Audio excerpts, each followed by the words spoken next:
Hello, everybody. My name is Kent. I'd like to welcome you to our webinar tonight, Extending Your Brand. This is something that we've been talking about with a lot of the shops that we've worked with, and I'm really excited to be able to do this webinar with people we have on today. So before we get started, let's see who all is out there. Go ahead and post in the chat and let us know where you're coming from. Right now, I'm out of Utah. I think Jeff is in Buffalo, New York. It was a B name.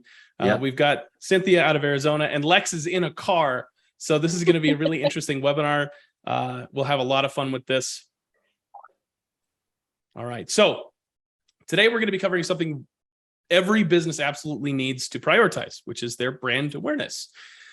People don't know what they don't know. And if they don't know your business exists, let alone the value and experience that they can have with you, then you might as well not exist. You'll not have any new customers, and your current customers might even forget you as well. But it's okay. It's not all doom and gloom, because we've got some really smart people who are really good at what they do, and they're here to share with you how to extend your brand, build stronger relationships with your current customers, and show the world that you're there. So before we get into that, I'd like to just take a moment and cover some ground rules for today's webinar, introduce our speakers, and tell you a little more about the Institute. So we've got a lot to cover, so let's get into this. Our speakers are going to give their presentations one after another. During their presentations, should you have any questions at all, make sure to throw them into the chat or the Q&A section so that I can collect them and we can make sure that they get to the presenters. At the end of each presentation, I'm going to grab a few of those questions so that we can get them answered for you guys live.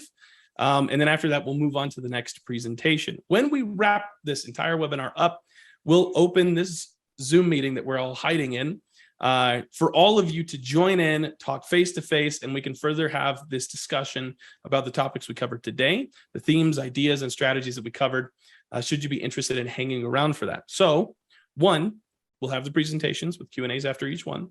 Two, if you have any questions, please do not forget to put them in the chat so we can make sure they get answered. And three, we'll share a link with you at the very end of this webinar so that you can join this Zoom chat for further discussion. With that covered, let's introduce our speakers. Now, the Institute is constantly seeking to improve our industry through our comprehensive gear performance group programs, through our trainings, all of which supported by our gear platform. And much like today, by sharing the experience and knowledge of passionate people like we have on today, people that I have great fortune and joy working with. So our speakers today are going to be Lex Tingey, our very own marketing manager here at the Institute. We've got Jeff Rudnick, the owner and CEO of Pit Crew Co-op. Pit Crew Co-op. Are you guys still using both of those terms? Yes, Crew Marketing and Pit Crew Co-op? We use co-op more than Got marketing. Yeah. And Cynthia Varnell, their Director of Client Services at Pit Crew Co-op. Hello. I want to thank you all for being here. We're incredibly excited to have you talking on the topics that you're speaking on today. I know that the people that are out there watching are going to get a lot of value from what we have in store. So with all of that said, I'd love to hand it over to Lex. You've got the floor. Perfect. Hi, everyone, and thanks again for being here tonight. In case you haven't met me before, I am the marketing manager at the Institute. I've been here for just over 3 years now, and we have seen some amazing growth, a lot of which has had to do with expanding our brand relevance through our existing customer base. So very excited to be here to talk with you and answer any questions you have. So first, what we're going to look at is what brand relevance is and what is it not. In a nutshell, brand relevance is your ability to connect with your customers. It's showing that you're relevant to them and making them feel good about using your services.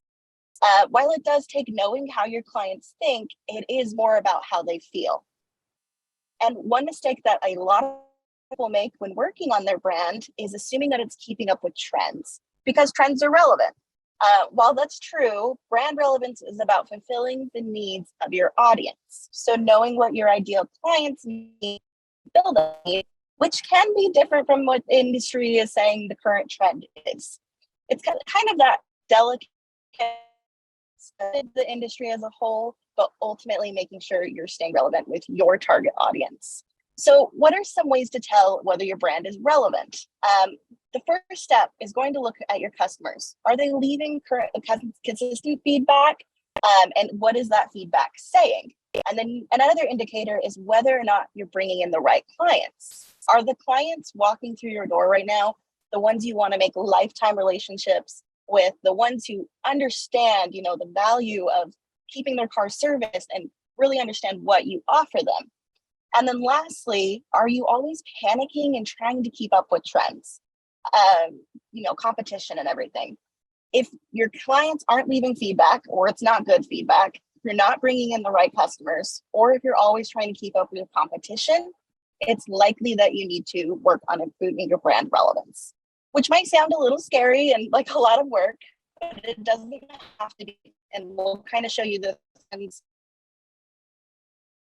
So improving brand relevance is about being customer-centric, focusing on experience, and trying new things. So let's look at each of those a little more in depth. So in our industry, especially in any service industry, we're always told that we need to put the customers first. But sometimes that messaging or what it means gets a little lost. So here are 3 ways that we can really focus on putting our customer first. The first is going to be talking to them regularly. Not only will you be able to make sure that you're meeting their needs, but you'll also actually see if what you consider your client to be, if what you consider your main target audience to be is actually correct. Because sometimes as owners and managers, when we're putting together that first ideal list, we might not think of everything or not realize who we're currently serving. So by talking with them regularly, we get to know if, 1, our target audience, what we've been marketing to, if we're achieving that target audience, and 2, if that experience is meeting their expectations. And one of the ways to talk with them is to get them to submit feedback. So one thing that you can do to improve your brand relevance is make submitting feedback easy. That means that not only is it easy for them to leave the feedback, but easy for your team to get that feedback and then be able to either share it amongst yourselves if there are improvements to be made, or share it on your social channels to get further recommendations and referrals.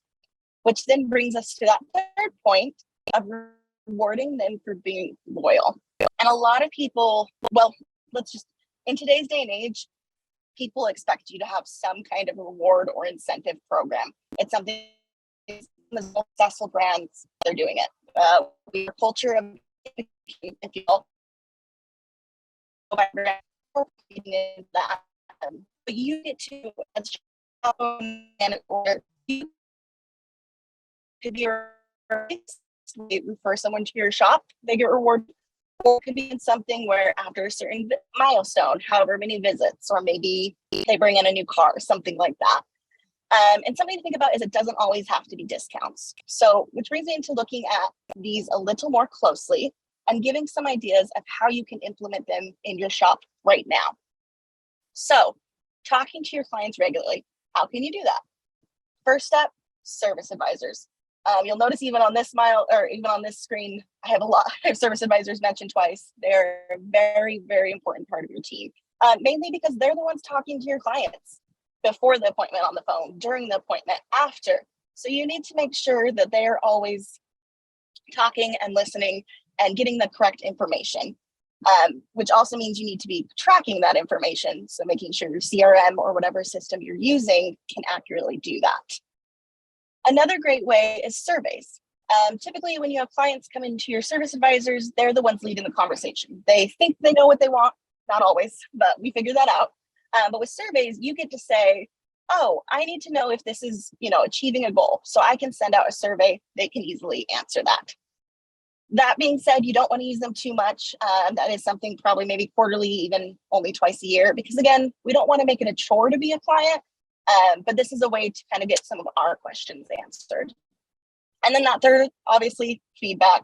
We need to know what they thought of their service, what they thought of the experience, and how we could improve. And so that brings us into making submitting feedback easy. 3 ways, again, 3 ideas for you to kind of grow off of. Service advisors. They are the ones, every time a service is completed, they should be first asking, how was it? And second, will you leave us a review? One, because if they get a bad response, if for whatever reason something went bad during the service or experience, they have the chance to cut it off right there, fix it before you're left with a bad review. And then secondly, if they had a great experience and someone tells them, hey, you should, share about us or do this, that's perfect. They're more likely to do that. But again, you just need to make sure that submitting that is easy for both ends. And so texts are a great way to do that, especially because with so many of the different CRM and marketing tools, you can easily automate this so that when your system says, oh, this person came in and had an invoice within 24 hours, we're going to text them saying, hey, we noticed you stopped by. We hope you loved your service. Please let us know how you did. And obviously, if you do have someone that maybe had a bad experience and you're working on that, you can pause that and make sure they're not sent that until after you fix the problem. But that'll be easy. The customer gets it right on their phone. They're like, oh yeah, I can take a few minutes to fill this out. Super easy. And the third one is multiple links. Most people put Google reviews. That's one of the first ones, which I highly recommend for SEO and everything. But even if you're using Facebook reviews, Yelp reviews, any other platform, make sure you have those links available. When you send text, when you send emails on your website, even in like your office space, if you have QR codes for leaving reviews, those are great ways to get that. We just again want to make sure it's super easy to actually leave it back and we can continue improving and growing our brand. And then that brings it to the third, rewarding them for being loyal. So when they do share those referrals, what are we going to do? First off, we need to make sure we can track it. You need to be able to track client information, birthdays, all kinds of things that you would potentially need, their visits, things like that. And then you need to, once you have the tracking underway, whether that's through your CRM or marketing tool, then you can go through and decide, how are we going to set this up? One idea is referrals based. That means anytime they bring someone in, they're rewarded for that. Or maybe it's when you bring 5 people in, depending on how big the reward is. The second option would be visits or milestones. So if they've achieved a certain number of visits, maybe a milestone of, hey, you've been with us for 5 years, or you got a new car, or even you've been with this car for years. That's something that's really big with Gen Z, sustainability. So you're seeing them put a lot of time into trying to keep their same car instead of jumping to the next one and creating more waste. So that could be a really good idea. But then the other thing with referral programs, it doesn't have to be discounts. If that's the easiest thing for you, sure. But if not, even just if you're barely starting, handwritten letters saying, thank you so much for the referral. This means so much to me. People love that. And then we even have a current client that actually does raffles. So he does things like gift cards. He's done grills in the summer, like big gifts and small gifts, all kinds. But for every referral, you get to put your name in the basket. And then at each month or however long he puts it, they draw the names and do a big social media thing. So it also helps them grow their brand relevance on social media as well. So just to basically say that it doesn't always have to be about discounts when you talk about referrals and reward programs, and that you as shop owner or manager kind of get to say what works for you, but always remembering to keep the client in mind. What are they going to find the most valuable? And so let's move on to the second part, focusing on experience. We've now talked to our customers. We have an idea of what we're doing really well and maybe what we need to improve on. So now let's focus on that experience. The first thing should be your unique value. If you've gotten all this feedback and talked with them, you should have some idea of what has made you unique, why they chose you over your competitors. And if you don't, that's okay. This is the good point to figure that out, or to say, we're not doing so great here and I want to do better. So let's make this our unique value and start sharing it that way. That's totally fine. The next step would be personalizing the experience. It's crazy to just say use their name. Like that is such a big thing, but people do forget to just use people's names. But again, brand relevance is about making them feel like, how do we make those customers feel? We want them to feel so good about using us. So any way we can personalize the experience will help that. And then the third is keeping in touch regularly. That might seem silly, but so many people forget to do this. And so if someone comes into your shop, say they had to oil change or maybe had to look at a tire pressure sensor, whether it was a big job or a small job, if you don't ever send them an email or a text after that, they never hear from you, how likely are they to come back? Like 0. I mean, maybe if you did a really great experience, they are like, yes, I'm definitely going back. But what's more likely is if you don't keep in touch with them, they'll forget your name, potentially see another advertisement for a different competitor and be like, oh, maybe that was who it was. And if that competitor has been good on giving a good experience as well, you just lost a client. So you really need to make sure you're keeping in touch enough to stay on the forefront of their brain and that they understand and recognize your brand. So let's look at some ideas of how to do that in your shop right now. So first, sharing your unique value. First step, services. Are there any services you're offering that your competitors aren't? Or better yet, is there something that you're going above and beyond with? These are definitely, again, things, if you haven't already decided this or haven't seen a consistent thing across your feedback, pick something and decide this is going to be my unique value. This is going to be why people come to me. That's totally fine. Something to think about, loaner cars. Seems really simple. Still, a lot of people don't offer it. But it was that idea of how can we make this easier for the clients? Again, anything with brand relevance, focusing on the clients. So think of ways you can do within their service that maybe help solve a pain point for them. And then the third part in sharing your unique value involvement. I want you to get involved in the community and get loud about it. Share upcoming events, share signage from local businesses. Everything you can do, show our business that believes in community and are doing more than just, are there to do more than just make money. Obviously, making money is an important part of it. That's why we all run a business, right? But by sharing that we are involved with the community and we're helping other people, again, you're inspiring that warm, fuzzy feeling that has them coming back to your store. And then that leads into personalizing the experience. That is a great way to give that warm and fuzzy feeling. The simplest one, using their name. Obviously, your service advisor should be trained well enough to make sure to use the client's name and continue doing so within the reaction or within the interaction.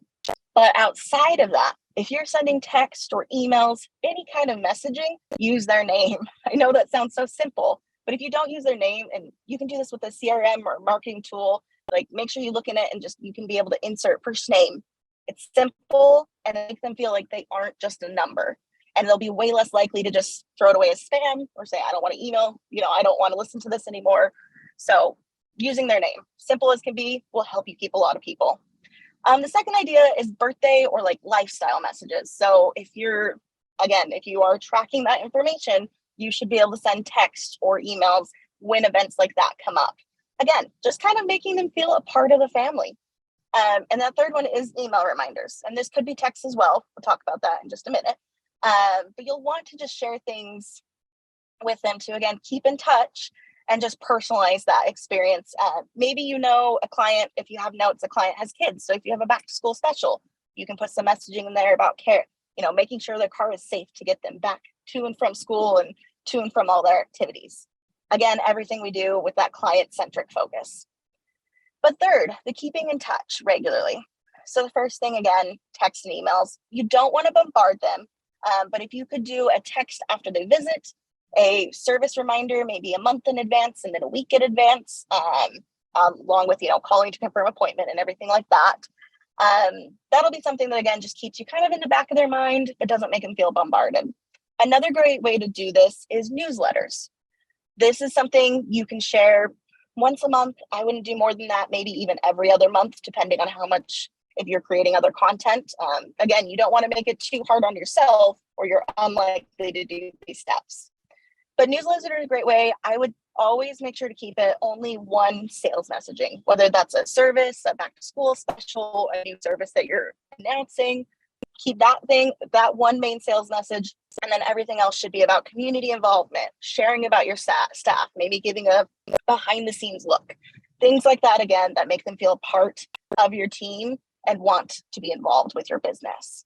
And then third, those referral programs. Again, that's one of the easiest ways that not only will you be able to reach them and, convince them to come back into your shop, but it's giving them some kind of benefit. So they're more likely to interact with it.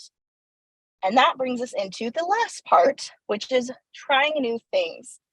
And this part I know sounds a little bit counterintuitive, where we've talked about not jumping on new trends. But again, everything we're doing is based on what our target audience could benefit from. So when trying new things, your first thought should be, can this innovate the customer experience? What's currently going on with my clients? If I try this new thing, will it help them? And then your next thing, starting with automation and technology. Again, if you're not making it easy for yourself and it's not easy for your clients, that's a pain point right there that you should be willing to try something new. And you'd be surprised. A lot of people are currently using CRM systems or marketing systems that have these automation abilities. They just haven't looked at it. So we'll talk about that a little bit. When we talk about ideas, go into that a little bit more. But then our last item is using conventional wisdom. And that just means, again, we don't want to just jump on any bandwagon, just like, oh, the tech industry or the automotive repair industry is so about this. We definitely need to try it. Take a step back, think, okay, this is what my target audience is looking for. Does this answer a problem or help elevate that experience? So let's look at some ideas then for bringing new things into your shop. When we're talking about innovating the experience, one of my favorite examples is DVIs, digital vehicle inspections. And this is something that the industry has been putting a big push on, and I do kind of recommend. And in case you didn't know what DVIs were, it's where the technician will take pictures or video of them as they're doing the service to send to the client either during or right after. And why this is something that I really like for industry-wide is because our industry, unfortunately, is still fighting some stereotypes. One of those being that, oh, you're just charging me too much. You think I don't know about cars, something like that. And DVIs give a really great way of saying, oh, here's actually showing what's going on. You get to see behind. We're not just messing with your car. We're actually trying to show you what's breaking and what we want to prevent. So I think that's something that really answers a problem for customers. And was it something that someone just decided, let's give this a try? So then thinking along that same line, better updates. If your clients are currently, if that is something, a pain point, maybe something took too long, what are ways you could maybe implement better updates into your shop? And then that third would be a booking system. Is your booking system easy to use both for your staff and your clients? Can clients make their own appointments? Is it something you want them to be able to do? I know a lot of people don't want clients making their own appointments because they want the service advisor to talk to them and kind of figure out what's going on first. But in today's day and age, there are a lot of people that are adverse to making that phone call right away. So maybe instead you compromise by creating a system where they can easily input a note of, hey, this is what's going on with my car. What, are you guys able to help? That way your service advisor has some information and you can still call them back and you still have that little bit of screening, but it made it a little bit easier for a client to submit that. So again, it may not be something that's perfect for your target audience, but anything to improve their experience or answer a pain point, that's what we're looking at here. And then that moves us on to automation. Your first thing, your CRM, and that's the customer relationship management system. You should be using one. Everyone should be using one. There are a lot of different options on the market, but I would start looking at, is it giving you what you need? Is it able to automate text messages, email reminders, things like that? A lot of the times, again, we just forget to look, or, we don't realize what it's capable of, and we're missing out on those features. But also, maybe it doesn't offer what you need. So maybe you need to start looking at another one. Nobody ever wants to move systems, but if it's going to be such a benefit to your clients, something to think about. And that brings me to the next point, marketing tools. There are so many marketing tools out available to our industry. Ones that even will do help you with email marketing, even already have referral programs based, and even apps so your clients can access it on their phone.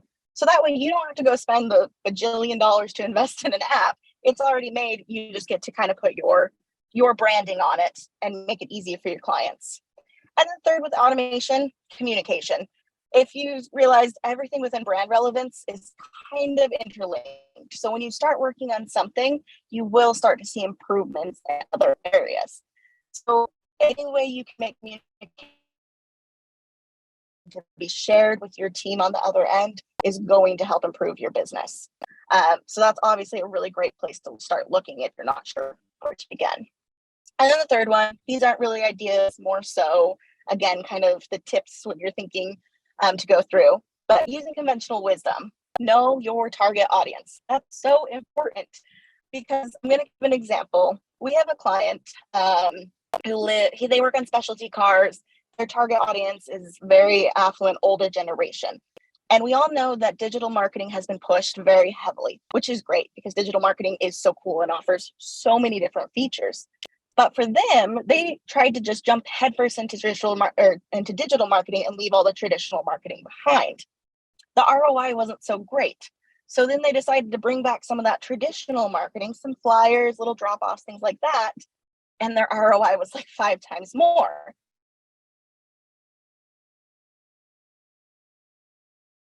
Quite sure about what to do with. So by knowing their audience, they were able to say, okay, we can use some digital marketing, but we're also going to keep that traditional marketing and see the best ROI between the two. So anything you're doing, again, know your audience and ask, will it help them? And will they be able, or is it going to be something that entices them and benefits them? And the third question is, what is the ROI?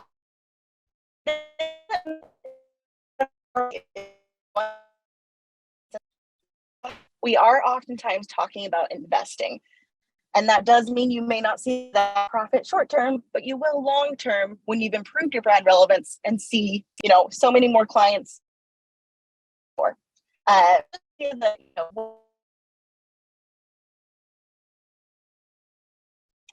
And that's kind of my quick overview. What works for improving it.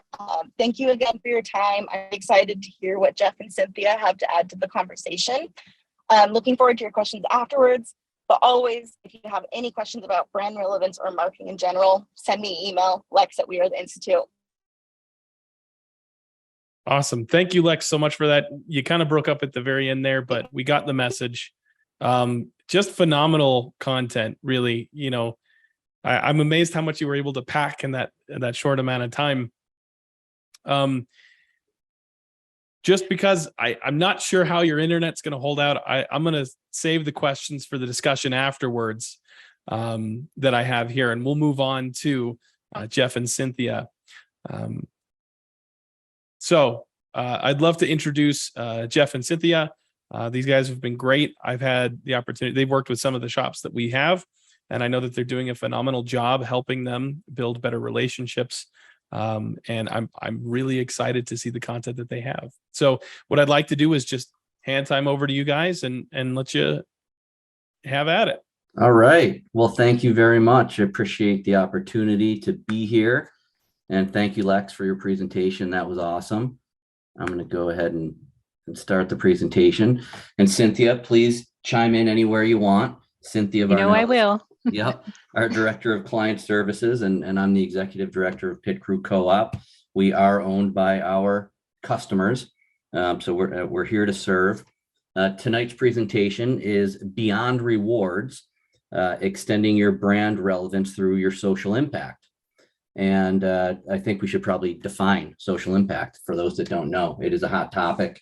And actually, a lot of people a lot of the shops that work with the Institute, they're working on these types of things now. Social impact essentially is the positive change your organization creates to address issues or challenges in your community. And it is a great way to, number one, feel good about what you do, make an impact in your community, and bring some real meat to a rewards program, because a rewards program will fail if it's just dollars. What I like to do in a situation like this is try to give you an idea of the things I want you to remember from the presentation. So I'm just going to go through them fairly quickly, and then we can get a list out to everybody. Number one, you cannot automate a caring, loyal relationship with your employees, clients, and community, but you can operationalize it, build a process around it. And Lex touched on this earlier. The service advisors, of course, are incredibly overworked and their list is long. They need to communicate a little bit with the customers about a rewards program and about any kind of a social impact program that you guys are running. Number two, team up with your employees, clients, and your community to do good things and ditch expensive, soulless advertising. These things are actually really easy and really fun to do. We'll talk about them later. It is best if you run a rewards program, again, that you weave these things into it. because it makes it all very comprehensible and actionable to the community.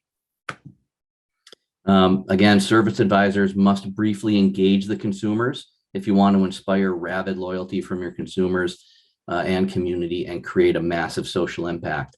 So they have a short amount of time, but at least to point out some of the details of a rewards program, how they benefit from it, and then also what you're doing for the community in terms of corporate social responsibility.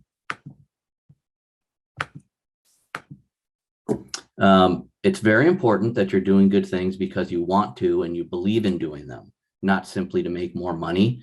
But the good news is you will make more money and you'll be able to do more good things. It's kind of a nice cycle that way. It's like a law of the universe. The more you give, the more you get. Very important, the social impact plan. They can be very detailed and very in-depth. You want your rewards program to take your social impact plan and deploy that so that it becomes comprehensible and actionable to the community. Again, there's people within the Institute, clients that are developing really awesome social impact plans and are sharing those things with each other. So you're going to have plenty of opportunity to learn from one another on how to develop those plans. Okay, a rewards program must be about much more than money, or it will fail.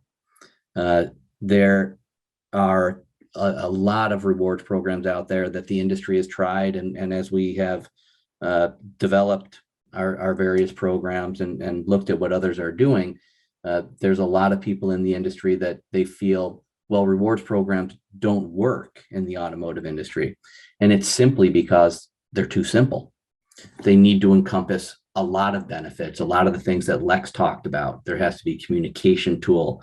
There has to be community outreach and community involvement and a whole series of things that can make a rewards program work. And again, all of these things have existed. Shops have tried them. They've done homegrown solutions, and all of it can be done on your own. Sometimes it's easier to find a company that has a software program that can make it easier to use and more comprehensible for the consumer. Okay. I'm going to read you our just cause or our mission. And the reason I'm doing that is I think everyone needs to have one. And this is how, again, you extend your brand into the community so people understand what you're all about. And I'm going to share an example of Neely Automotives in a minute. Ours is this: we will eliminate the need for local businesses to advertise by embedding the business so deeply into the psyche and heart of the community that consumers and employees will flock to the business without even knowing why. Businesses and communities that develop a social impact plan and deploy a rewards program together to administer those programs and make them comprehensible will function better, and they're going to take care of one another and dramatically improve quality of life in those communities, because businesses are leading by example. It becomes very powerful, and you'll see if you do it right, your consumers will feel it as soon as you start presenting it to them, and then they will start coming and sending their referrals in because they connect with it so much. I'm a big reader. Everyone in our company is a big reader. It's kind of required. We share a lot of different ideas from these books. Several years ago, this was a book that I read called Tribe by Sebastian Junger. And the main theme is self-determination theory. This gets a little bit out there, I know, but when you apply these principles to a business and to marketing, you've never seen results like it without spending a bunch of money on advertising. Basically, people want to feel a part of something bigger than themselves. So self-determination theory holds that everyone needs to love somebody, be loved by someone, be a part of something bigger than themselves, and be competent at something. And the being a part of something bigger than themselves, when you're a business connecting with your consumers, when you team up, do something good, for instance, use rewards dollars to do a fundraiser for either a pressing need or response to a crisis, now all of a sudden you are a team doing good deeds. And that relationship went from transactional to relational. And it's incredibly powerful. And I've seen such great results not only just in communities, but in businesses growing very quickly. I'm not going to talk too much about this one, but this is a phenomenal book. And Stephen Farber has a podcast, Love is Just Damn Good Business. And it's all about how you can weave the power of love into your business and make sure that all the stakeholders are being represented and feel fulfilled, from your workers to the clients and the community. And when you show people you care, your business really takes off. Okay.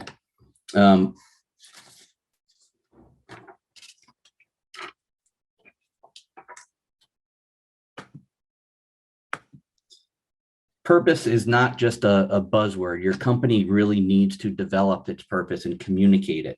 And the reason is consumers want to know that you're about more than just taking their money, that you're trying to be a good citizen, a good corporate citizen, that you're a good employer.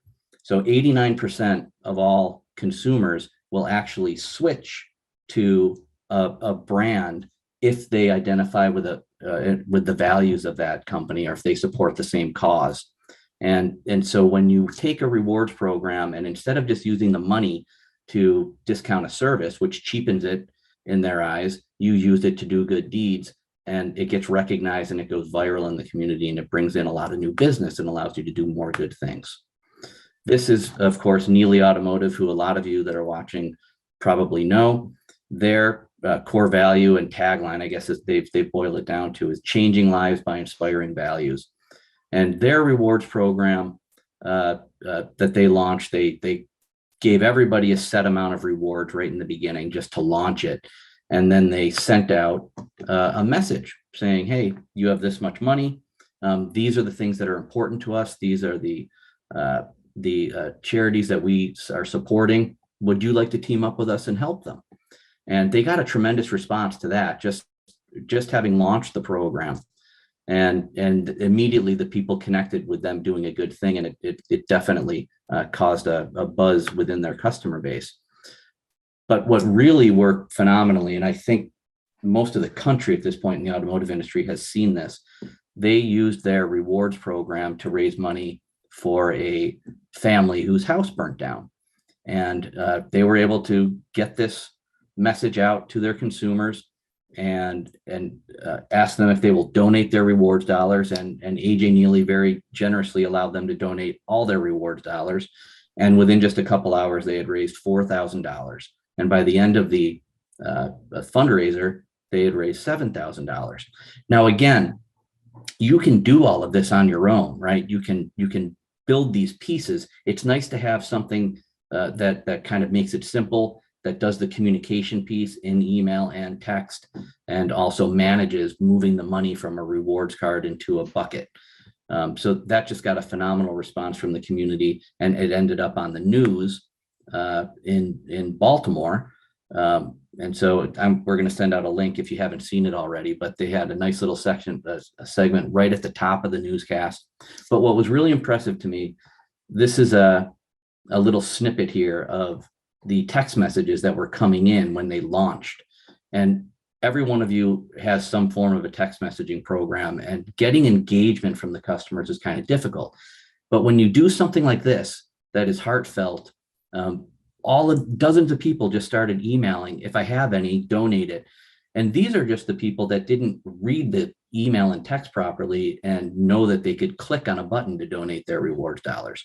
So it just kind of went viral, and the phone was actually busy at the shop where you couldn't even get through. People were responding at such a great rate.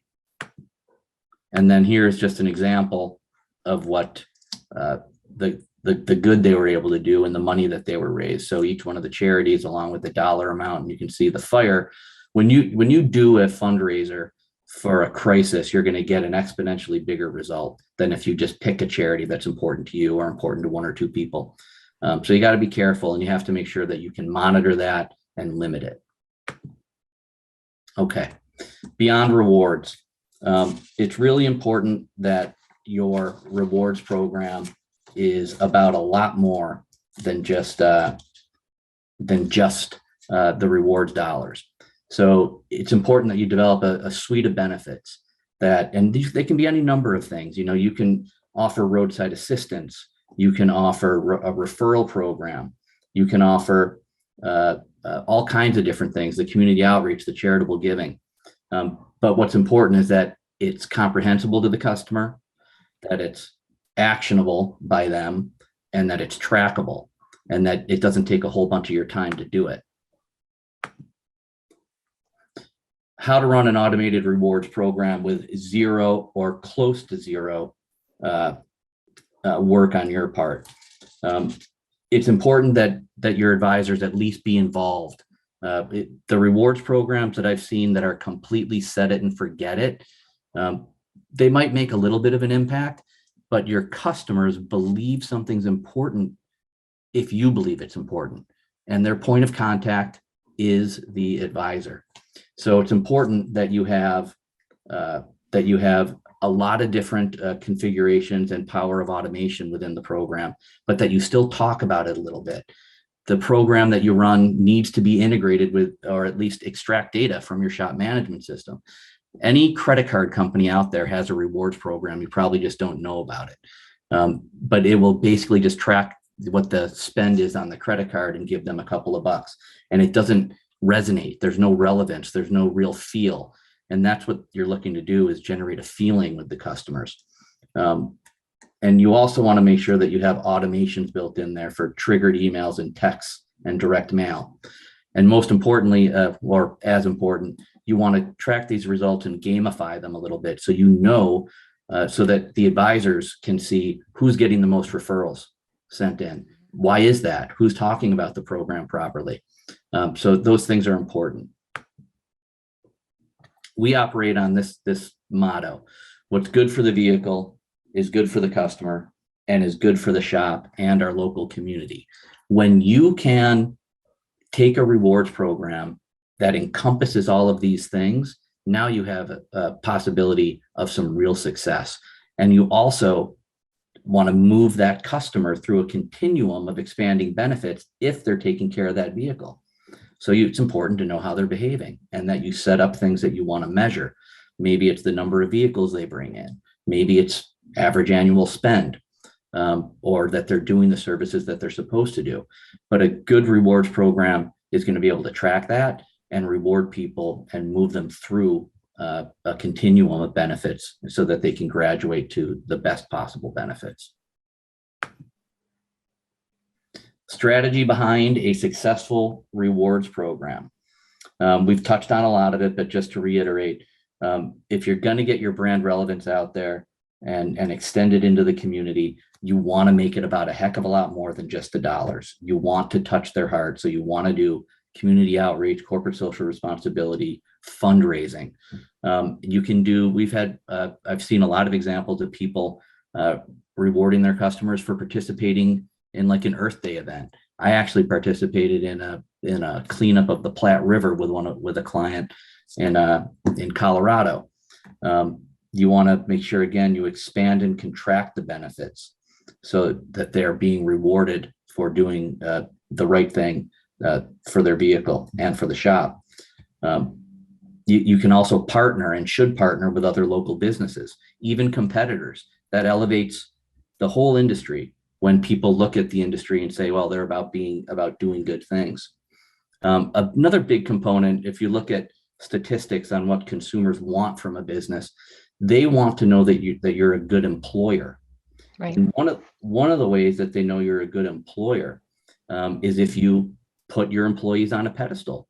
Maybe you share a work anniversary or a employee of the month, and you can also invite the consumers to participate in a fundraiser for a cause that's important to that particular employee. And we've seen a lot of examples of that. Not only that, but in this competitive world where the technician shortage, employees or new hires, they're going to go somewhere that makes them feel good. They're not always chasing paychecks. And if they see how well you take care of the existing employees, if they have something that they're passionate about and then you believe in it, they're going to stay with you for a long time. That's a great point. I appreciate you bringing that up, because obviously everyone's having trouble attracting and retaining employees right now. But when they feel it's about more than just the money, Yep. they will be drawn to you, just like customers are drawn to you. The best gift is you. Basically, it's all about active engagement. Lex talked earlier about talking to your customers. You got to get to know your customers, and magic happens when human beings communicate with one another in person is the best way to do it. And luckily, at an automotive shop, still people are coming in. So you want those customers to engage, and the way they engage again is through, let's say, fundraising. Do they know how they can earn the most, whether it's a discount or a free service?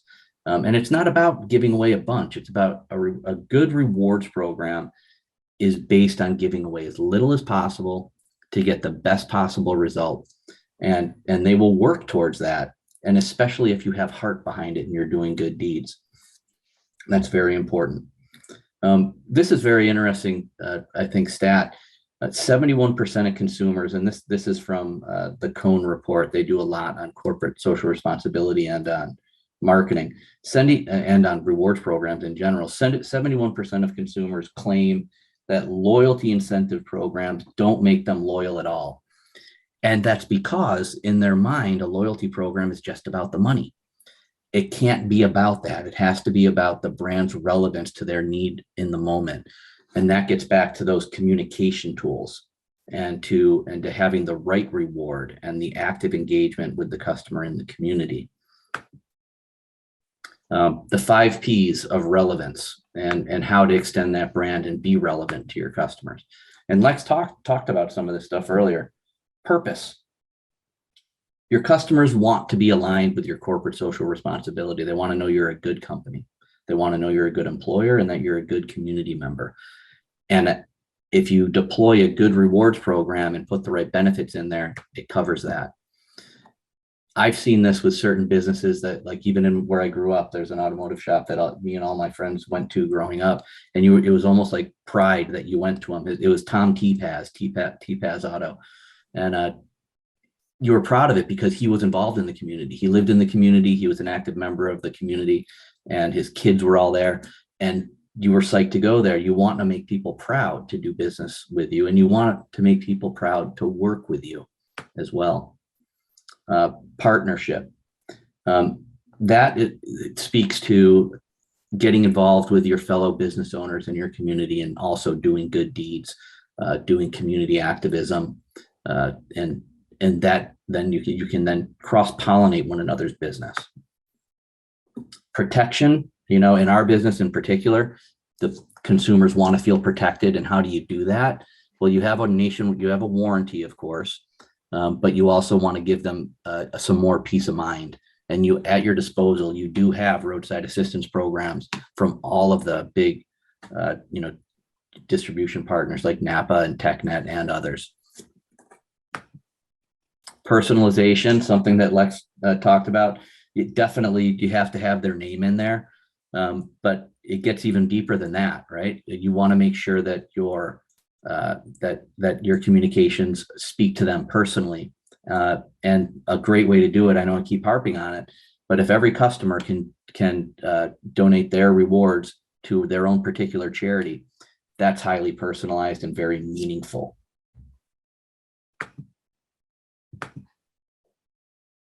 So if the first 4 Ps are additive, the final one, personalization, is multiplicative.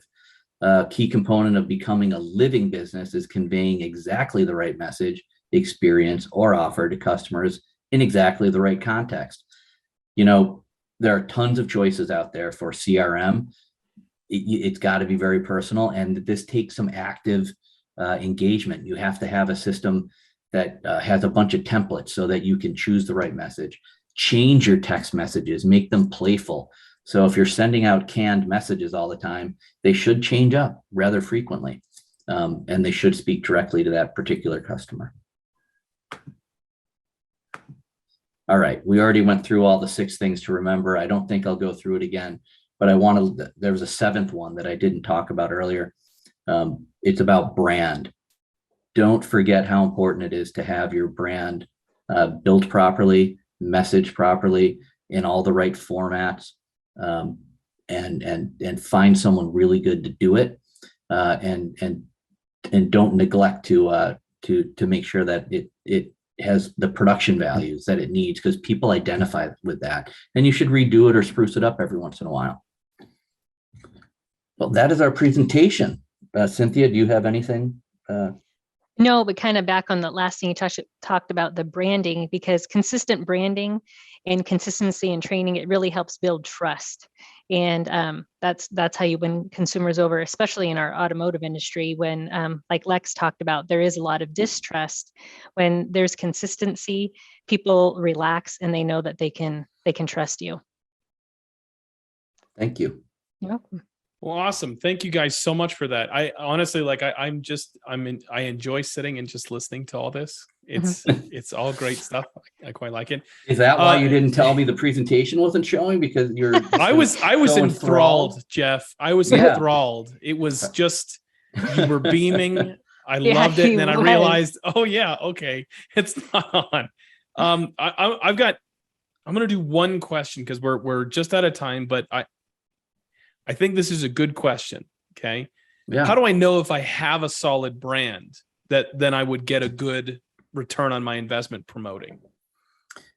There's a lot of ways to answer that. First, it's, and probably Brenda's better to answer it, but I'm going to take a quick stab because we've been, involved in building brands for a very long time. Just from a foundational standpoint, you really want to make sure that you have your logo developed for all the different ways you're going to use it, so that you're not just taking a JPEG and sticking it on a newspaper ad or a digital ad. You want to have your colors identified properly. You want to make sure that anything that you put in print is not ripped off of the web, right? And is going to be low resolution. You want to avoid at all costs templated looking emails. And I, listen, I'm not denigrating anyone, but it's really easy to build a program run on templates where your logo just plops into this box. But then all they know is that is a 100% automated program that's not personalized at all. Mm-hmm. So you want to make sure that you have, again, the brand built properly for any use type. And you want to, and then of course, visually, it has to make sense. There's rules of branding and style, and you want to have a style guide, a brand guide that tells your marketing partners how to use your brand. And I think people forget, you don't have to be a Fortune 500 company to have a brand guide. No. Right? So that's something that we've done for years when we would do a logo. And back in the day, it was really nice. You could charge like 10 grand for a logo. But nowadays, you get it with what you're doing, so if someone comes to one of myself or any other marketing company, they better be providing you with a brand guide and a style guide for how to use that. Awesome. And I just want to chime in on the core end of that. Like, oh, sorry. Is that okay? Yeah. No, go ahead. Just with once you have that consistency and branding, again, am I already getting consistent feedback and good feedback? Am I already bringing in the right clients? And 3, why am I doing this? Is it to keep up with a trend or competition, or am I doing it to help my customers? Those will be the 3 questions that'll help you at least say, is this a good idea? Thank you. I love that. Well, we're at time. What a massive amount of valuable content that we just covered today. Luckily, we'll have a recording for those of you so you can rewatch. The audience out there, you can rewatch it. I want to thank Jeff, Cynthia, Lex for being on here today. Thank you so much for your time. I also want to give a big thank you to the attendees who joined us this evening. Really appreciate your time. If you'd like to know more about what Jeff and Cynthia do at Pit Crew Co-op, you can find them at pitcrewmarketing.com. And pitcrewcoop.com. And pitcrewcoop.com. I did check that. I saw that. Both of them will send you right to them. And if you're curious about any of the marketing strategies that we assist our clients with within our peer group programs, you can find more information at wearetheinstitute.com/programs, or you can email me directly at kent@wearetheinstitute.com. If you'd like to join some of the best shops in the industry. You can sign up for our Gearheads Network. That's a free community that you can access. We'll share a link in the description, or you can just ask us for that. If you're interested in further discussion of these topics that we just covered today, I'm going to post a Zoom link into the chat. Actually, it's going to go right there. You can join onto this and hop on it and talk to us face to face. Thank you all for coming again. It was absolutely awesome what we were able to talk about tonight. Make sure to keep an eye out for more of these webinars coming up, covering a variety of critical topics. You can check wearetheinstitute.com, follow us on Facebook or YouTube, or join the Gearheads Network, our private community, to keep updated for when our next webinar goes live. Thank you all again, and see you in the next one.